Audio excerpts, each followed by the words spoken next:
Yon, we are back again, guys. Nagkahirapan na. Ito na yung sinasabi ko. Nasingilan na ng mga kondisyon na ibon.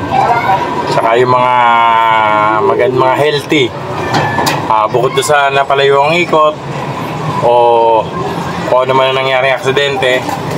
Tayo, 5 ibon natin sa 9. Ang live sa PFC ay 285 na lang. Ganun po kabilis ang karera doon. Kasi kami, miski basta walang signal, kahit madilim or may hamog, laban na yun. Ganun po talaga sa amin sa PFC. Yun yung pinagkaiba sa mga ibang club. Ito kasi talagang laban na.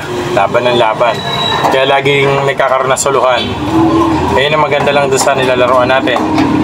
Ngayon, maglalagay tayo ng patuka dahil galing tayo sa pagdala ng top pigeon, magbibigay tayo ng patuka. Konti lang, tignan lang natin kung may kakain doon sa mga dumating natin. Kasi yung meron tayong parating ng 4 o'clock. Kaya ito, magbibigay tayo ng patuka para makita natin kung kakain sila. Pero kanina, bago ako umalis, binigyan ko na sila ng electrolyte, ng honey, ganyan. Tapos nagbigay ko ng liberator.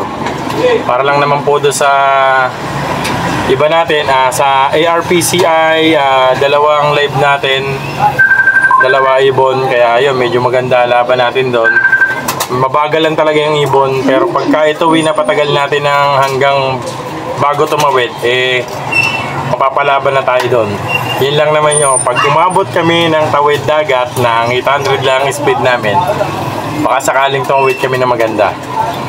Ngayon, magpapakita tayo ng isang ibon natin na galing sa karera. Ito yung off color ko na lagi kong pinapakita.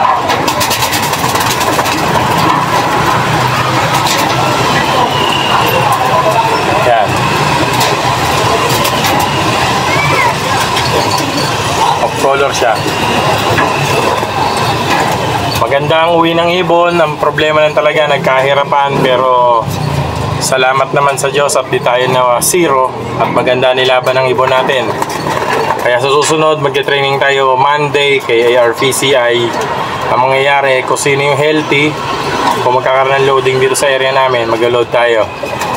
Kung sino yung pass recover, meron kasing ibon na pass recovery.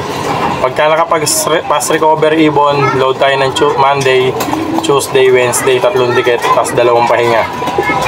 Yun ang gawin natin, bawi sa training, back to conditioning, back to 0, every week back to 0. Yun ang nangyayari sa kalapati natin. Kaya kailangan kung ano yung kulang, ibigay lang para wala tayong pag-isiyan sa uli. Shoutout nga pala sa Rock Lab, salamat po pala sa suporta.